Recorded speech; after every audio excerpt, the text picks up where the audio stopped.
ગીર સોમનાથ જિલ્લાના વેરાવળમાં મોદી સરકારના 11 વર્ષના સુશાસનની ઉજવણી નિમિત્તે ભાજપે વિવિધ કાર્યક્રમોનું આયોજન કર્યું હતું. આ પ્રસંગે ગુજરાત સરકારના ઉપદંડક જગદીશ મકવાણા અને ભાજપ લીગલ સેલના પ્રવક્તા દીપક જોશીની વિશેષ ઉપસ્થિતિ રહી હતી. તો વેરાવળ શહેરના પોસ્ટ વિસ્તાર બિહારીનગરના પબ્લિક ગાર્ડન ખાતે રાત્રિના 8 વાગે યોજાયેલા કાર્યક્રમમાં જિલ્લા ભાજપ પ્રમુખ ડોક્ટર સંજય પરમાર, પૂર્વ પ્રમુખ માનસિંહ પરમાર, જિલ્લા પંચાયત પ્રમુખ મંજુલાબેન મુછાળ અને નગરપાલિકા પ્રમુખ પલ્લવીબેન જાની સહિતના નેતાઓએ પત્રકાર પરિષદમાં હાજરી આપી હતી. તેમણે મોદી સરકારના 11 વર્ષના શાસનની સિદ્ધિઓ વિશે માહિતી આપી હતી. તો આ કાર્યક્રમમાં કેન્દ્ર સરકારના 11 વર્ષના કાળાગાળા દરમિયાનના વિકાસ કાર્યોની પ્રદર્શની પણ યોજવામાં આવી હતી. તો આ ઉપરાંત પ્રોફેશનલ મીટનું પણ આયોજન કરવામાં આવ્યું હતું. આ મીટમાં શહેરના પ્રબુદ્ધ નાગરિકો, વેપારીઓ, જિલ્લા ભાજપના પદાધિકારીઓ, તાલુકા પંચાયત સદસ્યો, શક્તિ કેન્દ્રના સંયોજકો, બૂથ પ્રમુખ અને કાર્યકર્તાઓએ મોટી સંખ્યામાં ભાગ લીધો હતો.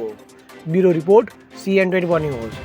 હવે જુઓ દેશ દુનિયાની તમામ ખબરો તમારી આંગળીના ટેરવે. ઉઠાવો મોબાઈલ અને Google Play Store પરથી ડાઉનલોડ કરો અમારી CN24 ન્યૂઝ મોબાઈલ એપ.